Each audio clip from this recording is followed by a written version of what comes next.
Today's podcast is brought to you by Kentucky Farm Bureau Insurance. If your property gets damaged by a storm, it's nice to know there's a Kentucky Farm Bureau insurance agent in your hometown who's committed to making things right. Rain or shine, you can count on the great coverage and personal service you expect from Kentucky's insurance company. To request a free quote, find your local KFB insurance agent at mykfbagent.com. Kentucky Farm Bureau, big on commitment. We have Speaker Pro Tem David Meade with the House of Representatives here in Kentucky with us on this edition of Farm to Frankfort.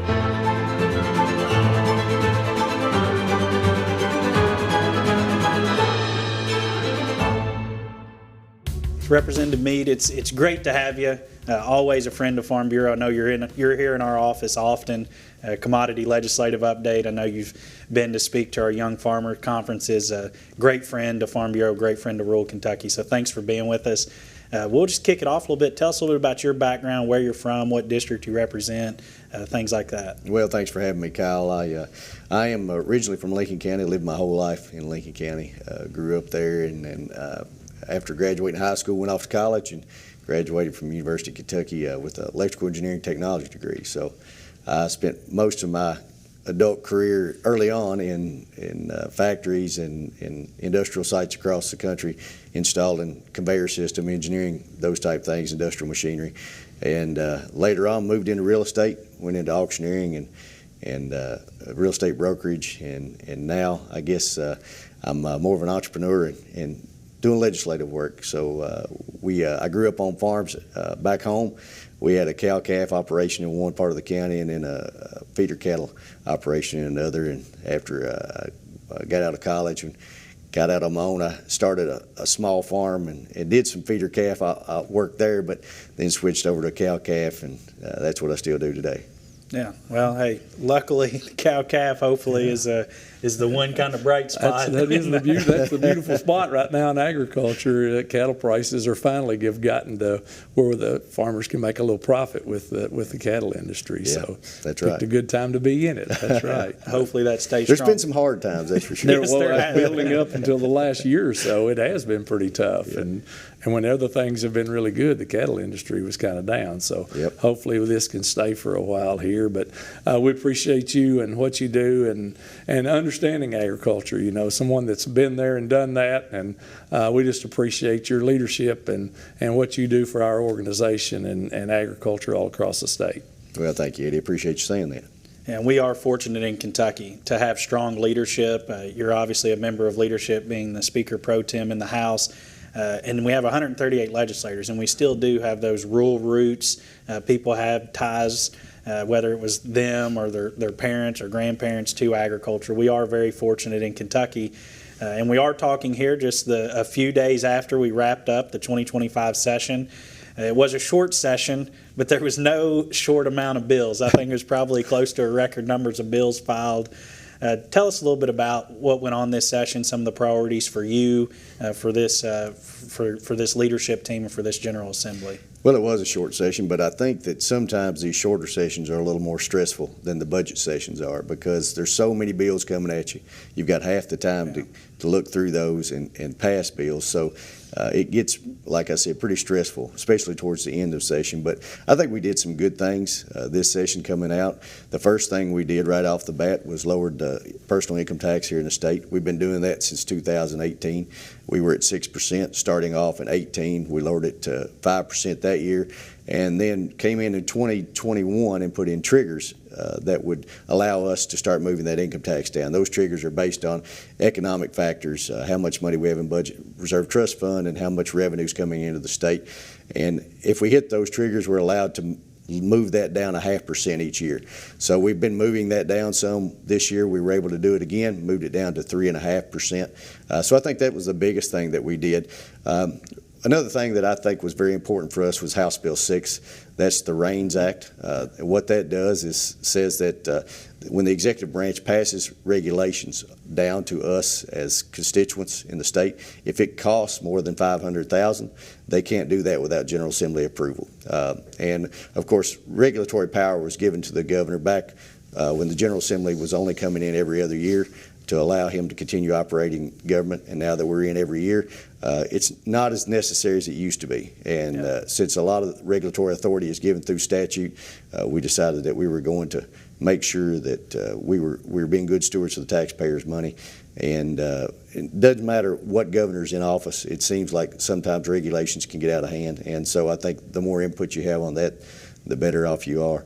And then one other piece of legislation I think that was good that affects us all in general, but especially farmers, I think, as well, is the Kentucky Waters Act, that where we matched federal guidelines when it come to that. And the reason for that is because our regulations, I think, had gone a little bit too far. When you're having issues with development and you're having to permit drainage ditches and things like that, we've gone a little bit too far. And I think that for the farmers, you know, some of our regulations, if farm ponds were spilling over at the time, you know, there was excessive regulations that were put on our farmers for that. And so we tried to rein some of that in as well. Yeah, so it's perfect timing. I'm putting together our final report that will probably come out around the same time that this airs, and all three of those, President Melton, are there in our Farm Bureau bills that we supported that passed. So we did have policy on all three of those issues. So thank you all for your work on that. I think the work y'all did with lowering the income tax rate, the way that y'all put those triggers in to make it to where that you're on sound footing with what you do with that. I think that's one of the things that y'all have done over the years that I think is great. And I think it's going to be great for economic development here in the state and things that we can do here in Kentucky. And people want to come to Kentucky and live here and do that. So I commend y'all on the work that y'all have done with that in the legislature to make that, to help people keep some of their own money. And yet that y'all are being physically responsible with those tax dollars. Well, there's always talk that you need to compete with surrounding states. And of course, Tennessee is a no income tax state. You have Florida that's no income tax. Texas has lowered theirs way down there. Indiana has now lowered theirs. But I think what's going to make us unique and us the most competitive in Kentucky is that we've done this by having those triggers in place, and they work. Some of the naysayers have said, how are you going to make sure that you have the revenue? Well, if we don't meet the triggers, we can't lower the income tax. We didn't meet the triggers this year to be able to lower it next year. So it shows that the plan works. But with us being able to come down to 3.5% right now, we're not having to raise sales tax like those other states have. So that's going to make us more competitive, not having that higher sales tax, but that lower income tax rate. And important to our membership, and always has been, Eddie, is property tax as well. And we always appreciate maintaining those provisions from House Bill 44 going back to 1979 and not having to adjust things around that legislation either. I think this disciplined approach is very responsible, and it's working, like you say. And I believe another bill that we did want to talk a little bit about, we had some of our priority language was added to it, was House Bill 775, which was the revenue bill is kind of what it's termed as. And I believe it did also make some adjustments to those triggers in income tax as well. But kind of most important to our priority that Eddie and this leadership team kicked off the Farmland Transition Initiative. It was around how can we do things to protect farmland and incentivize that staying in production agriculture. We're losing over 100,000 acres a year in Kentucky alone. So our suggestion, and we worked with Chairman the House Ag Committee, Myron Dawson, on House Bill 703, was the original kind of bill language that opened the selling farmer tax credit, which has been around since 2019. It was capped to beginning farmers, and it was very tightly defined. And the language you all added to House Bill 775 that the General Assembly added expanded that definition of beginning farmer, but it also allowed the sale to all active farmers to qualify. And that was a priority for us this session, and we appreciate your all's work to get that done, because in our opinion, it's not an opinion, I think it's fact. Land is the most, and you know this being in real estate and auctioneering, land is the most valuable asset that our membership and the farmers own, and doing things to incentivize that to stay in farmland is very important to our membership. So thank you. Absolutely. For that. We, of course, several years ago, we're trying to get young farmers in, new farmers into the business, and that incentive was created to try to allow them the ability to purchase farms and get going. But over the time, as you all have come to us, we've seen we need to hold on to that farmland as much as we possibly can. So that now that credit has been expanded to all farmers, and to be able to make sure that family farms continue to function and are passed on to other folks who want to continue the farming tradition. Yeah, and I do think it's important. Sorry, No, I go didn't want to ahead. interrupt. No. I just wanted to say, timing-wise, it couldn't have been better. You all had just passed 775. It was going through, and at the same time, at the federal level, That's right. Senator McConnell actually rolled out a bill at the federal level, and a big part of that, one of the first questions his team asked of us was, well, are states doing this? How many states do it? There was 10 to 12 states that Right. had something similar, but it was important to him for us to get it right here at the state level, and then he rolled out his bill at the federal level as well, Eddie. You know, when you can tie those two together, I think that if you can incentivize someone, you know, people, we often say all the time that the farmers are land rich and cash poor. And so with these two things, if someone does want to retire and doesn't have a family member that wants to take that on, to incentivize someone to sell that to an active farmer, because we've got examples all across the state of people that have young farmers that someone's given the opportunity to keep it in production agriculture and incentivize those folks to be able to do that.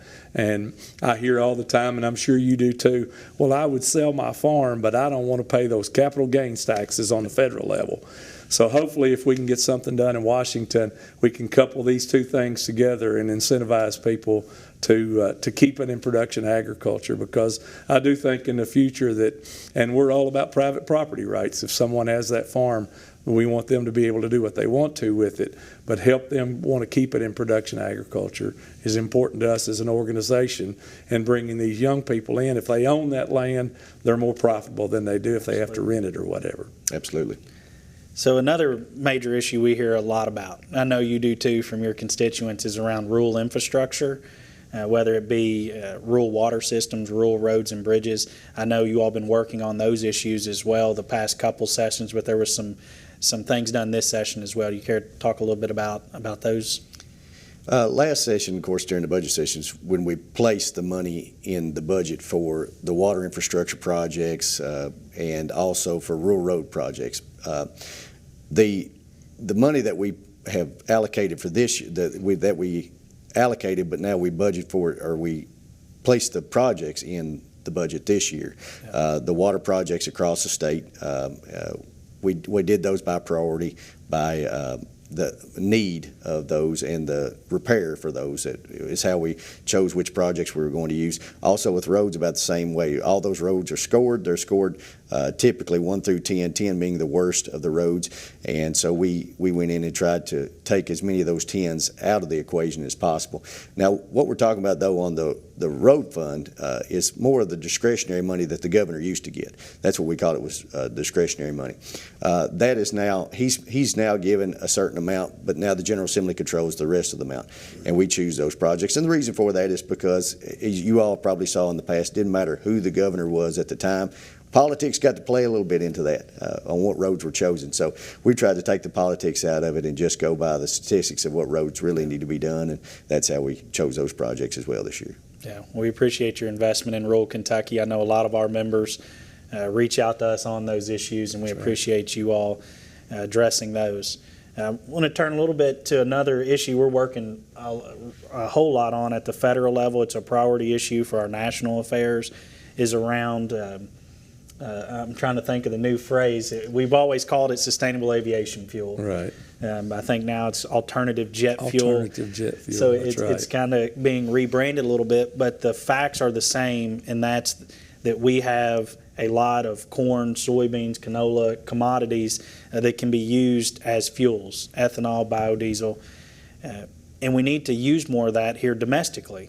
I think that's really the main priority and the driving force behind it, and this alternative jet fuel has become a very important thing in Kentucky because of the companies we have, like an Amazon, like a UPS. South of us into Memphis is a FedEx, DHL. We have a lot of entities at our airports that use a lot of this fuel There was some federal tax credits that we're working on at the federal level, but it was also important to show that we care about it here at the state level and getting that policy correct. And I just want our members to know that you took the lead on that. We had the opportunity to work with you this session. It was a non-budget session, and this is kind of a budget issue. Yeah. But I did want to say thank you for your work on that issue, and I've mentioned it to our commodity legislative preview. Probably my favorite thing about working with you on that is I know where your priority is obviously helping business and entities, but it's also making sure we help the farmer and using those commodities into the final product. So thank you for your work on that issue. Well, I appreciate it. I think the biggest thing for that this year was for us to show that we are serious about doing something in that area. It's an area that helps not only our largest industry in the state, which is aviation and aerospace engineering, things like that. That's our top industry, of course. But we've also helping the farmers in the same way, in the same bill.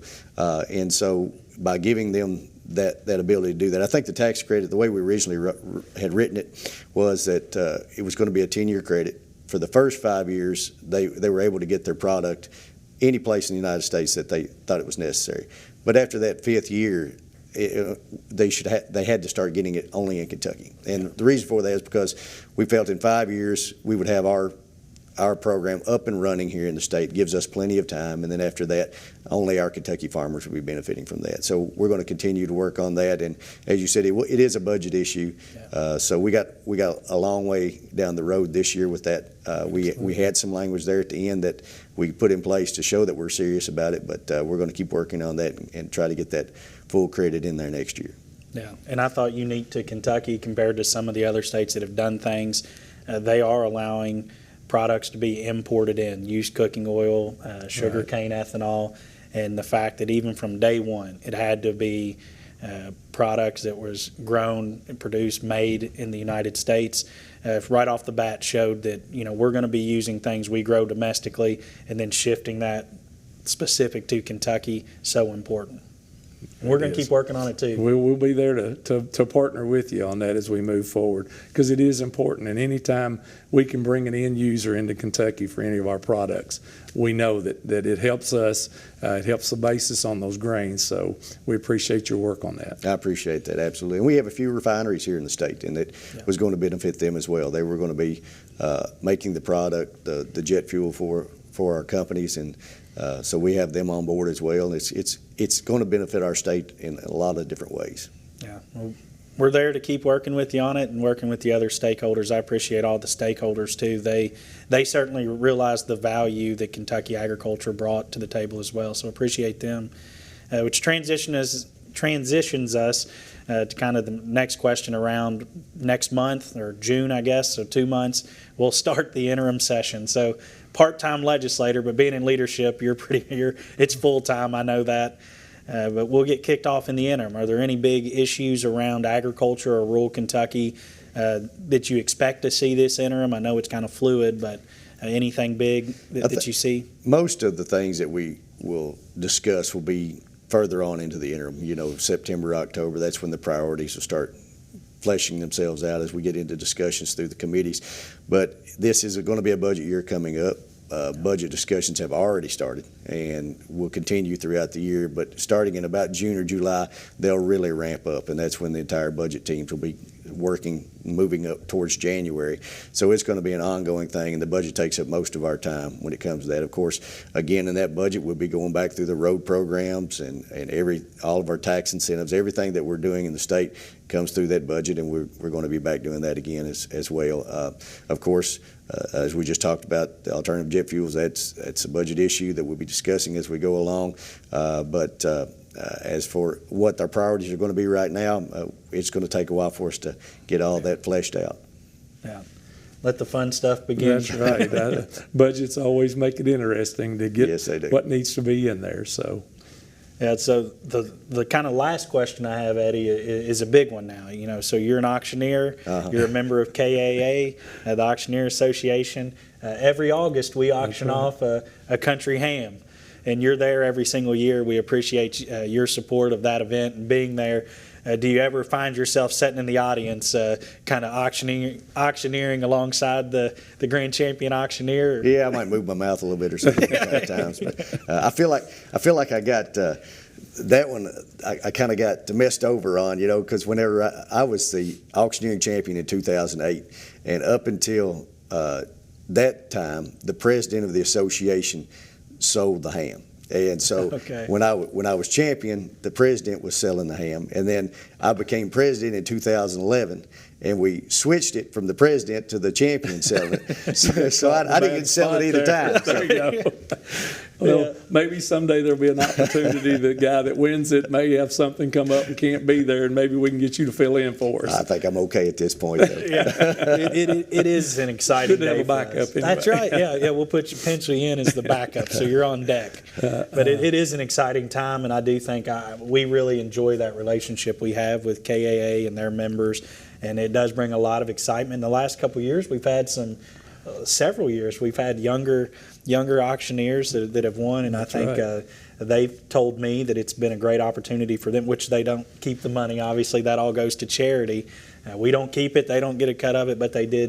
They've told me in passing and at other Farm Bureau events they appreciate the exposure because we bring them in at 5:30 a.m. that morning, and they're on Louisville News, and we appreciate that partnership we have with KAA. And sorry it didn't work out for you back then. Oh, that's okay. Well, with that, any just kind of closing words of wisdom for our membership? No, I think that one of the most important things is just to stay involved, stay politically involved. If you don't know your state rep, if you don't know your senator, get to know them on a personal level, get their phone numbers, stay in touch with them. And that's the best thing for us when we're passing legislation is to know what our districts need and to hear from constituents back home. So I would just encourage everyone to stay in contact. And you guys do a great job as well. I need to say that for all your members. You're in Frankfort. You have a big presence there, and we get a lot of our information from you when it comes to our farming issues and some of our insurance issues as well. Well, we appreciate your leadership and what you do, and you've always been an open door for us as an organization, and we appreciate that. And of course, Kyle doing the work that he does up there, and Anne Marie on the insurance side. Just appreciate your willingness to work with them, and again, taking time to talk to us in times when we come to town. So appreciate the work that you do. Well, I appreciate you all. Thank you. Thank you.